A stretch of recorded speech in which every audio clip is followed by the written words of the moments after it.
예배에 오신 모든 여러분들을 환영합니다. 온라인 예배도 하나님 앞에서 예배이기 때문에 위의 상황들을 잘 숙지하셔서 하나님 앞에 참된 예배자로 예배할 수 있기를 바랍니다.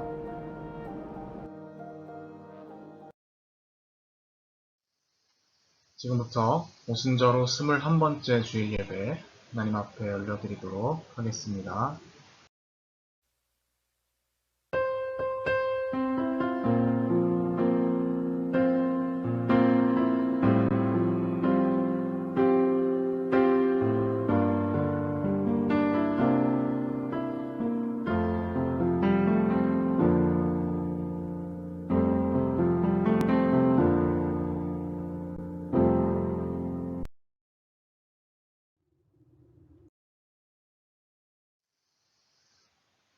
오라, 우리가 여호와께 노래하며 우리의 구원의 반석을 향하여 즐거이 외치자. 우리가 감사함으로 그 앞에 나아가며 시를 지어 즐거이 그를 노래하자. 여호와는 크신 하나님이시요 모든 신들보다 크신 왕이시기 때문이로다. 아멘. 우리의 동반자가 되시며 여기까지 우리를 인도하여 주신 하나님의 은혜에 감사를 드립니다. 주님은 환난 중에 우리의 피난처가 되어 주셨으며 고단한 인생길을 걸어갈 때에 우리의 지친 발이 넘어지지 않도록 붙들어 주셨습니다. 주님께서 베풀어 주신 그 수많은 은혜를 잊지 않았습니다. 그리하여 오늘 저희들이 주님을 향한 진심 어린 마음과 정성껏 준비한 예물을 가지고 이 시간 주님 앞에 나와 감사의 예배를 드리오니 우리의 예배를 받아 주옵소서. 예수님의 이름으로 기원하옵나이다. 아멘. 성시교도 함께 하도록 하겠습니다. 내 영혼아 여호와를 송축하라. 여호와 나의 하나님이여 주는 심히 위대하시며 존귀와 권위로 옷 입으셨나이다. 주께서 옷을 입음같이 빛을 입으시며 하늘을 휘장같이 치시며 물에 자기 두각의 들보를 얹으시며 구름으로 자기 수레를 삼으시고 바람 날개로 다니시며 바람을 자기 사신으로 삼으시고 불꽃으로 자기 사역자를 삼으시며 땅의 기초를 놓으사 영원히 흔들리지 아니하게 하셨나이다. 옷으로 덮음같이 주께서 땅을 깊은 바다로 덮으심에 물이 산들 위로 솟아올랐으나 주께서 꾸짖으시니 물은 도망하며 주의 우레소리로 말미암아 빨리 가며 주께서 그들을 위하여 정하여 주신 곳으로 흘러갔고 산은 오르고 골짜기는 내려갔나이다. 여호와여 주께서 하신 일이 어찌 그리 많은지요. 주께서 지혜로 그들을 다 지으셨으니 주께서 지으신 것들이 땅에 가득하니이다. 할렐루야. 아멘. 시간 운동으로 스크린의 화면을 참조하셔서 함께 낭독하며 기도 드리도록 하겠습니다.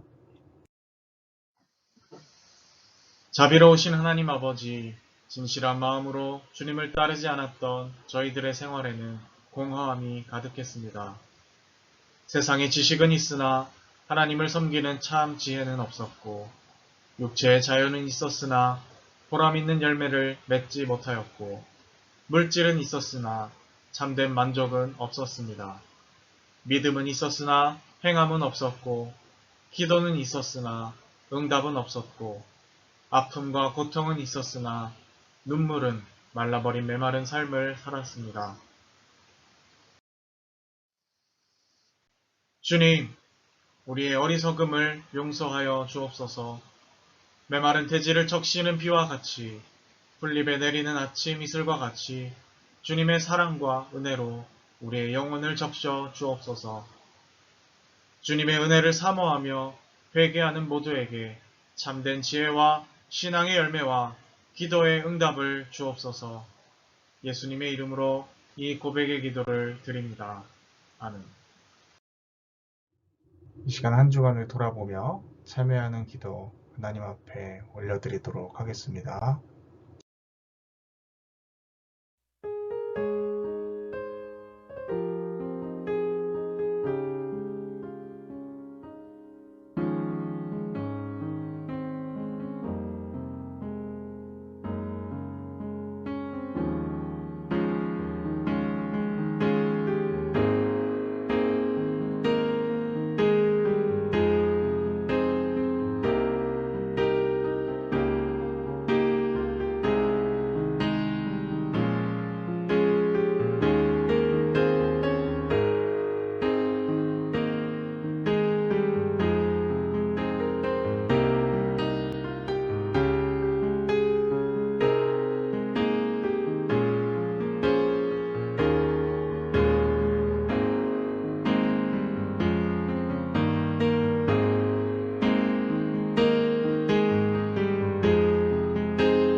진심으로 하나님 앞에 자신의 죄를 내려놓고 고백하는 자에게 주시는 용서의 말씀 함께 봉독하도록 하겠습니다.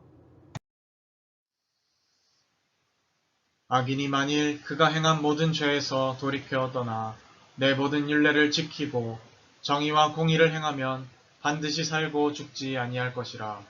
그 범죄한 것이 하나도 기억감이 되지 아니하리니 그가 행한 공의로 살리라. 아멘. 소원이라는 찬양 하나님 앞에 올려드리도록 하겠습니다.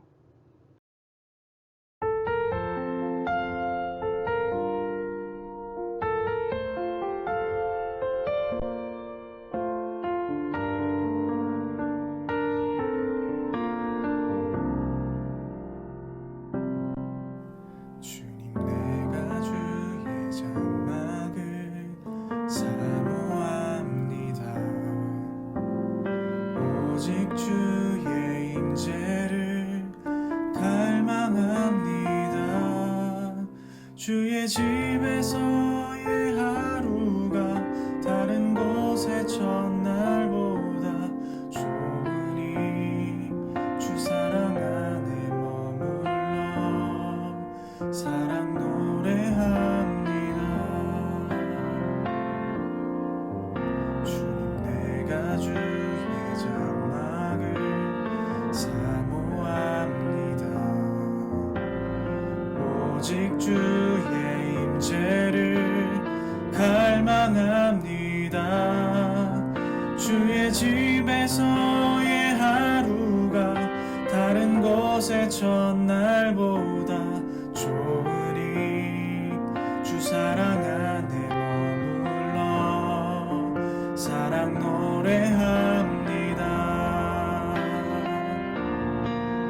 나의 평생에 단 한 가지 소원 주의 아름다우심 보며 사랑 노래하는 것 나의 왕 되신 주님의 얼굴 구하며 주 사랑 안에 머물러 사랑 노래합니다. 나의 평생에 단 한 가지 소원 주의 아름다우심 보며 사랑 노래하는 것 나의 왕 되신 주님의 얼굴 구하며 주 사랑 안에 머물러 사랑 노래합니다.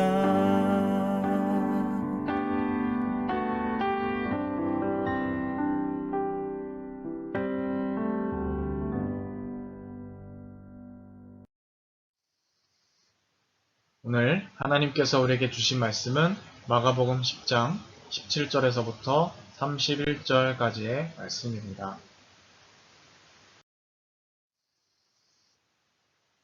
제가 엎드려 봉독하되 여러분들이 한 절씩 각자의 자리에서 교독하여 주시길 바랍니다. 세베대의 아들 야고보와 요한이 주께 나와 여짜오되 선생님이여 무엇이든지 우리가 구하는 바를 우리에게 하여 주시기를 원하옵나이다. 이르시되 너희에게 무엇을 하여 주기를 원하느냐. 여짜오되 주의 영광 중에서 우리를 하나는 주의 우편에 하나는 좌편에 앉게 하여 주옵소서. 예수께서 이르시되 너희는 너희가 구하는 것을 알지 못하는도다. 내가 마시는 잔을 너희가 마실 수 있으며 내가 받는 세례를 너희가 받을 수 있느냐. 그들이 말하되 할 수 있나이다. 예수께서 이르시되 너희는 내가 마시는 잔을 마시며 내가 받는 세례를 받으려니와 내 좌우편에 앉는 것은 내가 줄 것이 아니라 누구를 위하여 준비되었든지 그들이 얻을 것이니라. 열 제자가 듣고 야고보와 요한에 대하여 화를 내거늘 예수께서 불러다가 이르시되 이방인의 집권자들이 그들을 임의로 주관하고 그 고관들이 그들에게 권세를 부리는 줄을 너희가 알거니와 너희 중에는 그렇지 않을지니 너희 중에 누구든지 크고자 하는 자는 너희를 섬기는 자가 되고 너희 중에 누구든지 으뜸이 되고자 하는 자는 모든 사람의 종이 되어야 하리라.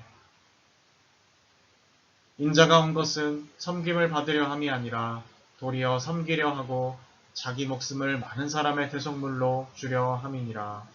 아멘. 오늘 교회 깐부 이상의 공동체라는 제목으로 말씀 나누도록 하겠습니다. 네, 여러분 한 주간도 잘 지내셨죠? 오늘 교회 깐부 이상의 공동체라는 제목으로 이렇게 말씀을 나누고자 합니다. 요새 굉장히 핫한 넷플릭스 드라마 시리즈 중에 하나기도 하죠. 오징어 게임. 그 중에서 등장했던 단어, 옛말 깐부라는 그 단어가 생각이 나서 오늘 설교 제목에 응용을 해보았습니다. 아마도 이 깐부라는 말은 옛 어르신들께서 놀이를 하면서 깐부 맺는다 이런 식으로 사용을 하셨던 것 같은데요. 저도 뭐 이런 표현을 직접 쓰면서 커오던 세대는 아니기 때문에 잘 익숙하진 않지만 한두 번 이렇게 들어본 느낌은 있었던 것 같기도 하고 뭐 그랬던 것 같습니다. 드라마 중에서 오일남 캐릭터의 대사이기도 하죠. 깐부끼리는 네 거 내 거가 없는 거야. 뭐 이런 대사가 나오는데요. 저도 익숙치 않은 단어다 보니까 처음에 이 대사를 또 듣고 나서 궁금해서 한번 찾아봤습니다. 그래서 지역마다 깐보라고 부르기도 하고 뭐 깐보, 깐부 이렇게 다양한 발음으로 부른다고 하더라고요.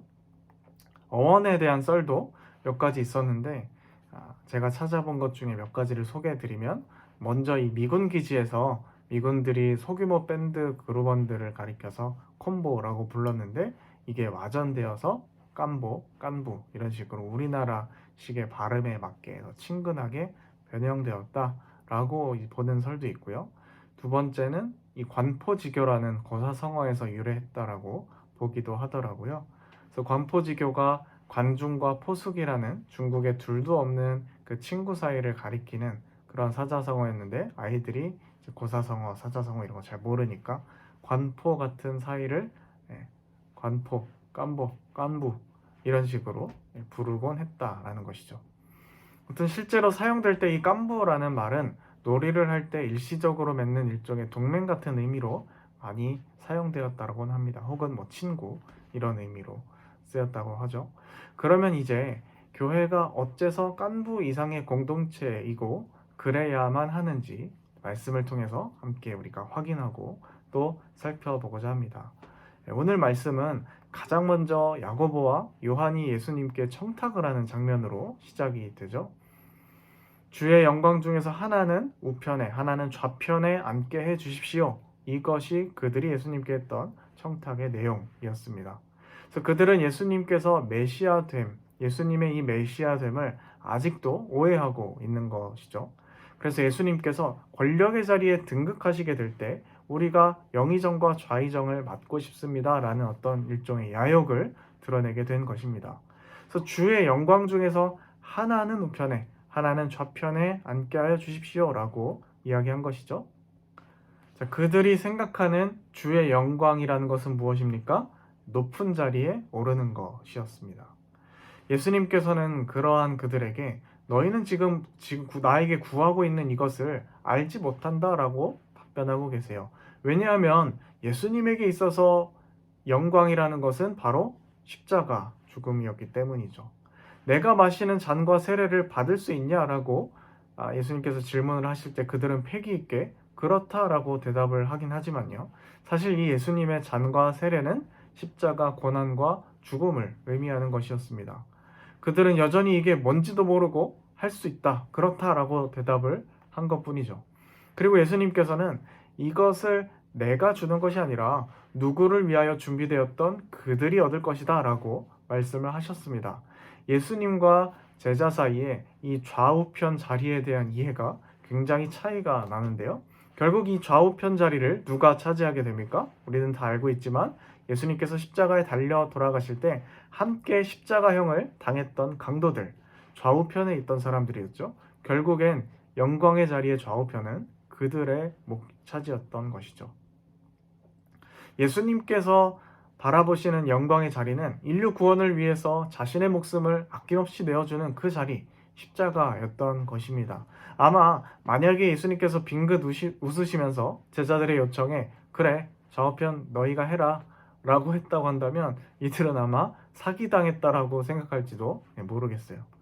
나머지 열제자가 이 사실을 듣고 굉장히 화를 냈다라고 성경이 말을 합니다. 자, 화를 낸 것이 문제가 아니라 무엇 때문에, 무엇을 향해서 화를 냈나가 중요한 것이겠죠. 사실 분노의 이유는 야고보와 요한이나 다른 제자들이나 별반 다르지 않습니다. 그 높은 영광의 자리는 내 것이어야 하는데 너희들이 왜 갑자기 청탁을 해서 이렇게 분란을 만드냐, 이런 것이죠. 선수를 빼앗겼다 정도의 차이이지 사실 수준의 차이는 똑같다라는 것이에요. 그럼 사실 좀 이상하지 않습니까? 이런 장면들을 바라보면 예수님께서 분명히 그간 제자들을 데리고 다니시면서 정말 많은 가르침을 주셨는데 참 아직도 왜 그들은 깨닫지 못하고 이렇게 소위 말하는 뻘짓을 하고 있는 것일까? 누가 더 큰지 싸우는 것은 이 당신의 나라, 하나님 나라의 가치와 정말 전혀 관련이 없는 다른 가치이고 아무런 상관도 없는 것이라고, 하나님의 다스림은 그런 것이 아니다라고 예수님이 정말 많이 말씀하셨지 않습니까? 지난주에도 살펴본 말씀에도 그런 가르침의 일부가 들어가 있죠. 부자 청년이 근심하고 돌아서고 있는 그 청년을 뒤로하고 선생님, 우리는 모든 것을 주님께 버리지 않았습니까? 그리고 주님을 따르지 않았습니까? 그러니까 우리는 큰 상 받겠죠?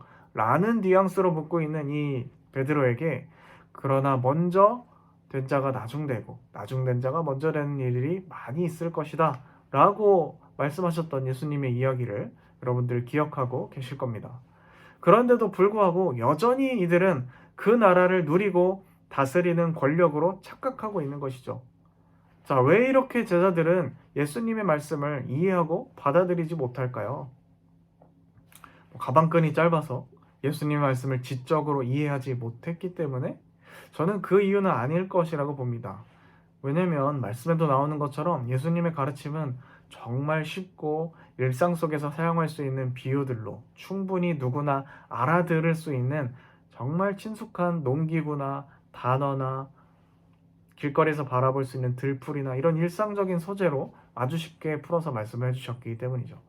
그래서 저는 그렇다라기보다는 아마도 이들이 그렇게 예수님의 말씀을 잘 이해하지 못했던 것은 이전에 그들이 한 번도 경험하고 출연하지 않았던 공동체이자 개념이었기 때문이지 않을까라고 생각을 합니다.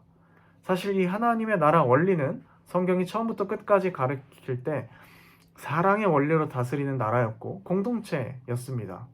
그것이 변한 적은 한 번도 없죠. 그러나 하나님을 잘 믿는다라고 하는 이스라엘조차 주변의 여러 나라들을 바라보고 그들의 왕정 체제를 동경하고 하나님께 오히려 이 왕정 제도를 우리에게도 허락하여 달라고 떼를 쓰기까지 하죠.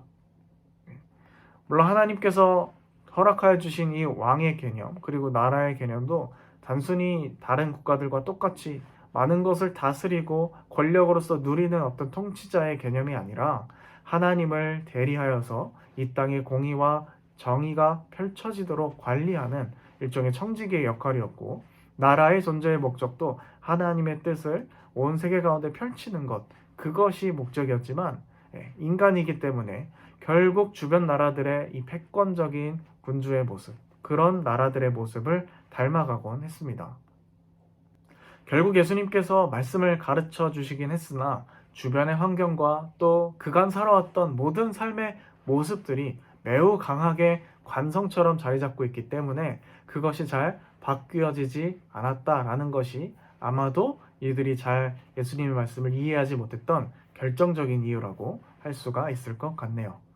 잘 생각해보면 제자들의 이 고구마 같은 행동은 우리의 모습과 별반 크게 다르지 않아 보이는 것 같기도 합니다. 우리는 서로 으뜸이 되고 싶어 하지 아무도 섬기고 싶지 않아 하기 때문이죠. 정말 예수님 말씀의 원리대로 섬기고 사랑하고 서로 간의 이 겸손한 모습이 교회의 분위기고 교회를 지배하는 어떤 문화였다면 이 땅의 수많은 교회의 분쟁들은 진작에 해결되고 없어졌을 것이기 때문입니다.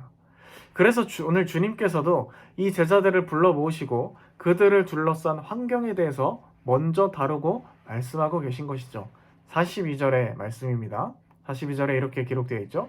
예수께서 불러다가 이르시되 이방인의 집권자들이 그들을 임의로 주관하고 그 고관들이 그들에게 권세를 부리는 줄을 너희가 알거니와 이렇게 말씀하고 계십니다. 자, 예수님의 이 말씀에는 세상의 원리가 다 담겨 있다라고 해도 과언이 아닐 것 같아요.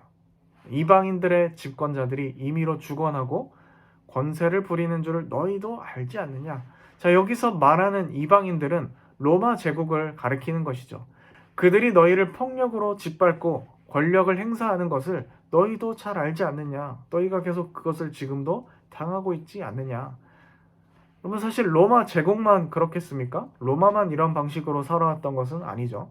하나님을 떠난 이후의 세상 자체가 모두가 이러한 원리와 방식 속에서 살아왔습니다. 만인에 대한 만인의 투쟁, 서로 죽고 죽이는 서바이벌 속에서 살아남고 더 강해지기 위해서 사람들은 뭉치기 시작하고 국가라는 것을 만들었고 계속 그렇게 살아왔던 것이죠. 심지어는 오늘날까지 그 국가의 개념이 남아있죠.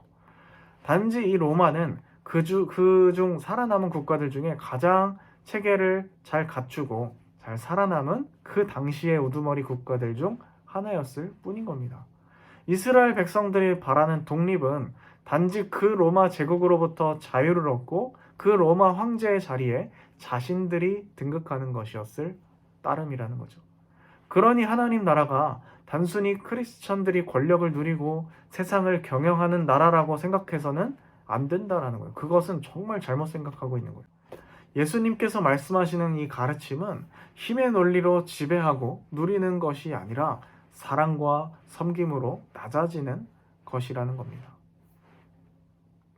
그래서 이 원리가 장착되지 않으면 그 나라가 로마건 이스라엘이건 대한민국이건 겉만 바뀔 뿐이라는 것이죠. 좀 더 착한 사자, 인격적인 사자, 젠틀한 사자, 결국엔 짐승을 잡아먹는 건 똑같은 거나 매한가지일 것과 같습니다. 마찬가지라는 거죠. 예수님께서는 그래서 그들은 이렇게 하지 않느냐. 그러나 크고자 하는 자는 섬겨야 한다. 으뜸이 되고자 하면 종이 되어야 한다라고 말씀하고 계신 겁니다. 자, 이 말은 출세하기 위하여서 너희가 몸을 굽힐 줄도 알아야 한다라는 그런 말이 아닙니다. 처세술이 아니란 말이죠. 그냥 남들보다 더 우위에 서고 싶어하는 그 욕망 자체가 하나님 나라와 맞지 않는다라는 말을 하고 계신 거예요. 가장 먼저 예수님께서 그리고 십자가에서 그것을 먼저 몸소 보여주셨죠. 너희 중에는 그렇지 않을지니 너희마저 그래서는 안 된다라는 말입니다. 교회는 그런 집단이 아니라는 말이에요. 교회는 세상의 원리와는 근본적으로 다른 곳입니다. 우리의 주님이 우리를 위하여서 목숨을 버리신 것, 그것이 가장 상위의 가치가 되는 그러한 곳이 교회라는 것입니다. 그런데 우리가 그 가치를 무시하고 우리에게 익숙한 세상의 개념을 계속 가져와서 단지 우리가 교회가 세상 안에서 살아남고 커다란 어떤 권세와 힘을 가지게 되는 것을 추구하고자 한다면 여러분 그 교회는 아무리 세와 영향력이 커진다고 할지라도 하나님 앞에서 아무런 의미가 없다라는 것이죠. 왜냐하면 그 교회는 깐부보다 못한 집단이기 때문입니다. 제2의 제3의 로마 제국일 뿐이니까요. 그러한 교회는 세상의 희망이고 구원이 될 수 없는 겁니다. 참 암울해 보입니다. 예수님이 아무리 말씀하셔도 제자들은 자기 뜻대로 좋을 대로 해석하기만 하고 알아듣지 못하니 말이죠. 마찬가지로 오늘날의 교회들도 뭔가 이 회심전 제자들처럼 계속 주님의 뜻을 도외시하고 자기들 것만 열심히 쫓는 그러한 집단으로 전락한 것 같습니다. 참 마음이 아프죠. 그리고 성경 속의 제자들을 살펴보면 예수님께서 심지어 십자가에 못 박히는 그 순간에도 뿔뿔이 흩어지고 도망한다라는 점에서 이들은 예수님께서 말씀하셨던 내가 마시는 잔과 세례, 즉 고난과 죽음에 전혀 동참할 생각이 없었다라는 것을 아주 잘 보여줍니다. 그러나 그럼에도 불구하고 우리가 한 가지 희망을 찾을 수 있다라고 한다면 제자들도 이러한 연약함을 보여주긴 하지만 마지막까지 똑같은 이러한 모습으로 보여주지는 않았다라는 것입니다. 결국 그들은 예수님의 십자가 죽음과 부활 이후에 주님의 뜻을 깨닫고 나서 로마 제국 한복판에서 정반대의 모습으로 살아가는 멋진 초기교회의 모습을 실제로 보여주었기 때문이죠. 그렇게 본다면 삶 속에서 실제로 제자들과 비슷한 모습을 반복하면서 살아가는 우리들 역시 희망이 있지 않을까 생각해 보는 것이죠. 이 하나님의 신실함과 성령의 인도하심이 제자들을 변화시킨 것처럼 우리 역시 때로는 한심하고 연약한 모습을 보인다고 할지라도 결국에는 주님 걸어가신 그 길을 걸어가게 되지 않을까라는 점, 그 점에서 우리에게도 희망이 있지 않나라고 생각을 해봅니다. 그러나 우리가 분명한 것은 있습니다.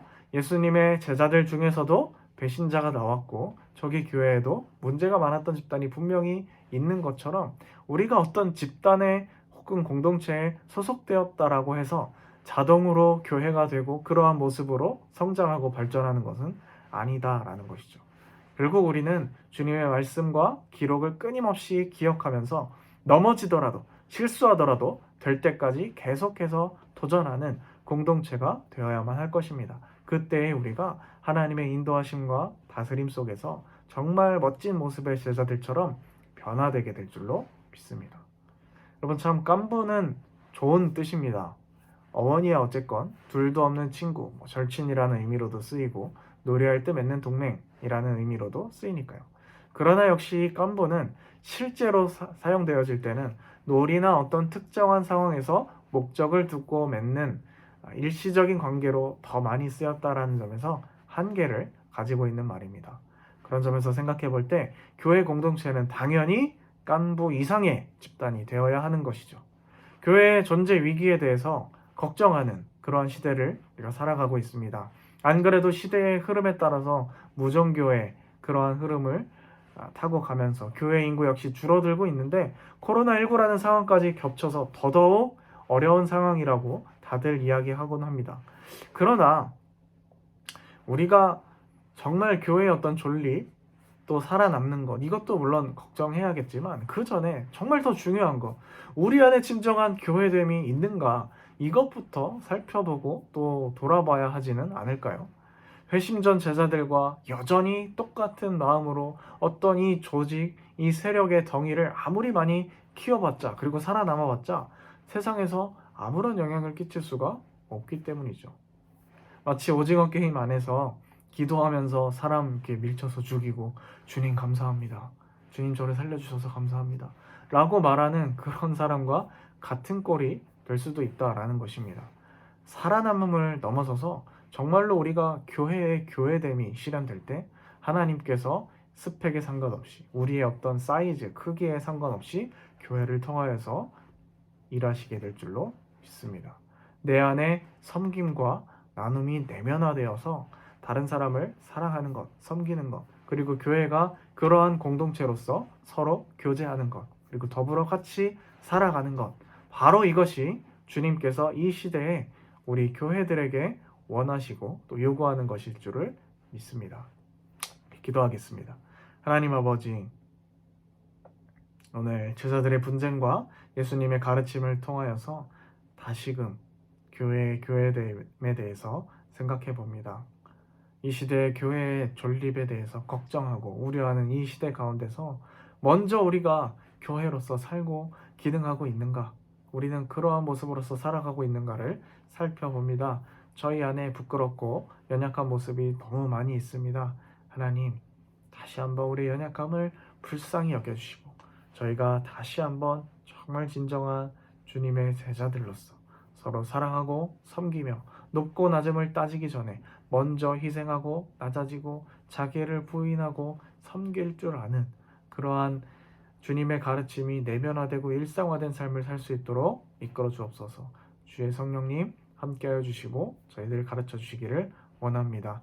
저희들에게 일하셔서 마침내 조기교회 멋진 모습을 보여줬던 그러한 신앙의 선조들처럼 우리 역시 그러한 모습으로 살게 하여 주옵소서. 함께 하실 줄 믿사오며 예수님의 이름으로 기도드립니다. 아멘. 준비하신 힘을 올려드리면서 봉헌 찬양 하나님 앞에 올려드리도록 하겠습니다. 예수로 살리 함께 찬양하시겠습니다.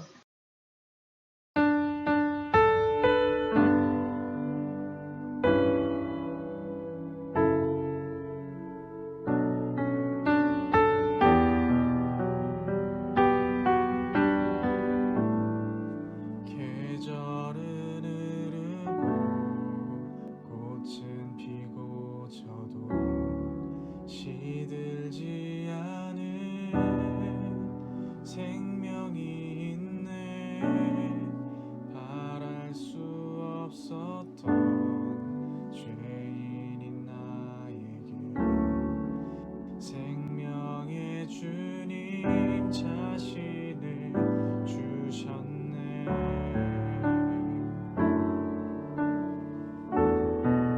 계절은 흐르고 꽃은 피고 저도 시들지 않은 생명이 있네. 바랄 수 없었던 죄인인 나에게 생명의 주님 자신을 주셨네. 나의 삶은 내 주 예수의 것이니 내 생명 다해 예수로 살리.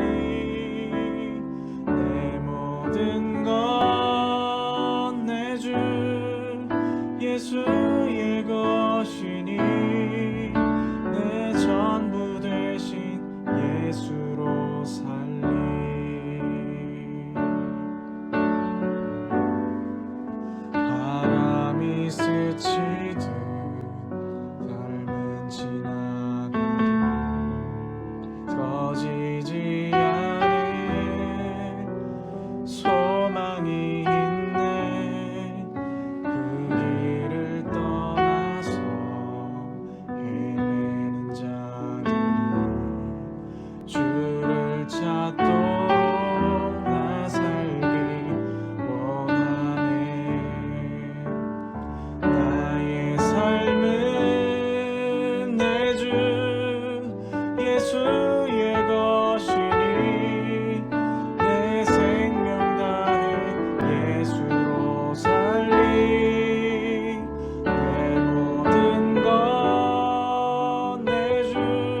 내 전부 되신 예수로 살리.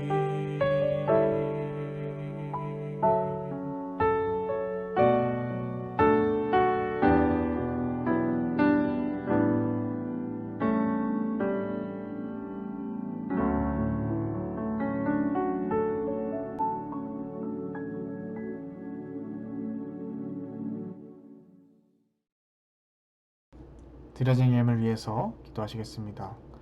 하나님 아버지, 오늘도 각자의 자리에서 주님 앞에 나와 기도하고 예배하며 말씀을 통해 깨닫게 하심을 감사드립니다. 저희들 마치 말씀 안에 제자들처럼 매일의 연약함 가운데 넘어지고 또 실수하지만 그럼에도 불구하고 죄를 일으켜 세우시고 다시금 주님 닮을 모습으로 저희를 성장시켜 가실 주님의 신실하심과 성령의 인도하심을 의지합니다. 깨닫게 하여 주셔서 저희들의 모습 속에서 주님의 향기가 흘러 나타나게 하시고 저희들 정말로 이 세상 가운데서 주님을 닮은 자로서의 교회됨의 모습을 세상 가운데 당당히 보여줄 수 있는 저희들 되게 하여 주옵소서. 함께 하실 줄 믿사오며 모든 말씀 예수님의 이름으로 기도드립니다. 아멘.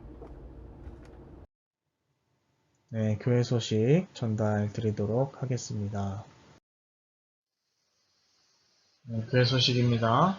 부대를 위하여서 이번 계속해서 기도해 주시기 바랍니다. 세부적인 내용은 별도의 SNS를 통하여서 전파드리도록 하겠습니다. 이상입니다.